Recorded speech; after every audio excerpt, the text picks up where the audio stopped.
భారతీయ ఛానల్కి స్వాగతం. జై శ్రీరామ్. హర హర మహాదేవ్.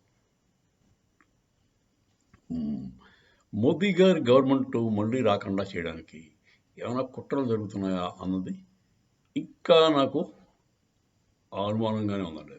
ఏమవుతుందంటే దీనివల్ల వచ్చిందంటే ఇది రేవంత్ రెడ్డి, కాంగ్రెస్ సీఎం ఆఫ్ తెలంగాణ, అతను రిపీటెడ్గా ఏ మీటింగ్లో వెళ్ళినా ఇదే మాట్లాడుతున్నాడు. నెక్స్ట్ ప్రైమ్ మినిస్టర్ రాహుల్ గాంధీయే. ఆ డేట్లు కూడా చెప్పేస్తున్నాడు. ఫలానా డేట్ నాడు రాహుల్ గాంధీ ప్రమాణ స్వీకారం చేస్తాడు, ఎర్రకోటలో జెండా ఎగరేస్తాడు, ప్రాసెస్ కూడా చెప్పేస్తున్నాడు. ఇంతలా ఎందుకు చెప్తున్నాడు అతను? రేవంత్ రెడ్డి అయినా మతిభ్రమం చెందినవాడా? కాదు కదా. Is a very sound sensible guy. ఆయన ఎలా చెప్తున్నాడంటే నాకు చాలా డౌట్ వస్తుంది. ఒకటి ఏదో అలా చెప్తే ఓట్లు ఎక్కువ పడతాయని ఆశించో అది పర్లేదు. నెక్స్ట్ ఇంకోటి ఏంటంటే ఇంకేదైనా దేశంలో ఇంకేదైనా సివిల్ వార్ లైక్ సిచ్యువేషన్ తెచ్చుకొచ్చి దానివల్ల మోదీ అసమర్థులను చూపించి కాంగ్రెస్ వాళ్ళు గెలవడానికి ట్రై చేయొచ్చు. కాంగ్రెస్ పవర్లో ఉంటే కంటే పవర్లో లేకపోతే చాలా ప్రమాదకరం అని అందరూ చెప్పారు. వాజ్పేయి గారు చెప్పారు. పవర్లో లేకుండా ఉంటే కాంగ్రెస్ని తట్టుకోలేం, వాడు ఏదైనా చేస్తారు. సో ఇప్పుడు ప్రస్తుత పరిస్థితుల్లో వాళ్ళు ఏం చేయడానికి అవకాశం ఉంది? లాస్ట్ టైము రాజీవ్ గాంధీ గారు పోయిన వెంటనే ఎలక్షన్ టిప్ మారిపోయి, రాజీవ్ గాంధీ అప్పుడు కూడా ఇలాగ ఫేజ్ వైజ్ ఎలక్షన్ జరుగుతుండేది. ఒక ఫేజ్ అయిన తర్వాత నెక్స్ట్ ఫేజ్ మధ్యలో చచ్చిపోయాడు రాజీవ్ గాంధీ. అప్పటిదాకా కాంగ్రెస్ పార్టీకి 0 ఓట్లు, అక్కడి నుంచి ఫుల్ ఓట్లు వచ్చాయండి, మంచి మెజారిటీతో వచ్చేసరికి. అదొక ఎగ్జాంపుల్. అంటే రాజీవ్ గాంధీ డెత్ వల్ల కాంగ్రెస్ పార్టీ లబ్ధి పొందింది అంటే మీరు అర్థం చేసుకోండి. 36 మీటింగ్లు కండక్ట్ చేశాడంట రాజీవ్ గాంధీ. 35 మీటింగ్లలో సోనియా గాంధీ పక్కనే ఉండేదండి. 36వ మీటింగ్లో ఆవిడ లేదు, అప్పుడే చచ్చిపోయాడు బాంబు వేస్తాం. ఆ మీటింగ్లో ఏ ఒక్క సీనియర్ కాంగ్రెస్ నేత కూడా లేడు. ఆశ్చర్యకరం. సో ఇవన్నీ బట్టి చూస్తే మరి మీకు అర్థమైపోతుంది రాజీవ్ గాంధీ గారిని ఎవరు చంపారో, ఎవరు చంపించారు. సరే,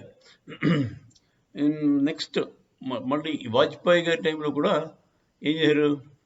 చాలా సిల్లీ విషయాలు బయటపెట్టారు.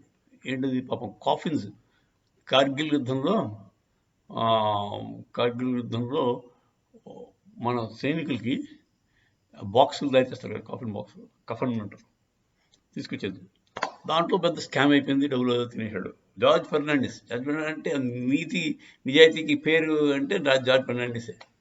ఆయన ఎక్స్ట్రాడినరీ పర్సన్ అండి పాపం. జార్జ్ ఫెర్నాండిస్ లాంటి వ్యక్తి మనం చూడడం కష్టం. చాలా మంచి మనిషి. అతను నిజాయితీకి పెట్టింది పేరండి. ఆయన్ని అవమానం చేశారు పాపం. అతను దాంతోనే చాలా కృంగిపోయాడు, హెల్త్ వైజ్ కూడా పాడలేదు. అలా మెల్లిగా వాళ్ళు ఏదో మెదడు చేసి, ఈ వాజ్పేయి గారు ఎంత బాగా చేసినా ఇండియా షైనింగ్ అని క్యాంపెయిన్ చేసే పాపం అది పనికి రాకుండా పోయింది. వాజ్పేయి గారు చేసిన డెవలప్మెంట్ యాక్టివిటీ పోయింది. కార్గిల్ యుద్ధం తాలూకు విజయం వెనక్కి వెళ్ళిపోయింది. మేము పోయి కాంగ్రెస్ పార్టీ పడి వచ్చింది ఎలాగ కోalition. సో అదే విధంగా వీళ్ళు ఏదో ప్లానింగ్లో ఉన్నారండి. వీళ్ళకి ప్లానింగ్ పైగా సహకరించే వాళ్ళు పై దేశాల నుంచి చైనా సహకరిస్తుంది, యుఎస్ సహకరిస్తుంది. డబ్బులు విపరీతంగా జల్లేస్తారు. సోరోస్ ఫౌండేషన్ వాళ్ళందరూ కూడా ఏదో ఒక అరాచకం చేద్దామని ట్రై చేస్తున్నారు.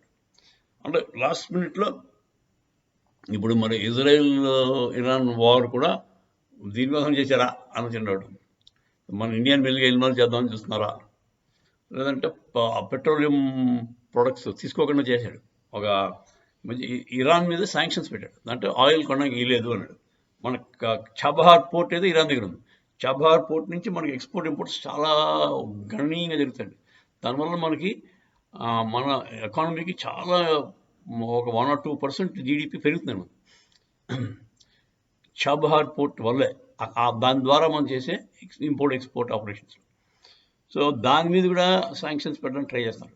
సో ఇవన్నీ చూస్తుంటే పెద్ద కుట్రే జరుగుతుందండి against Modi and his government.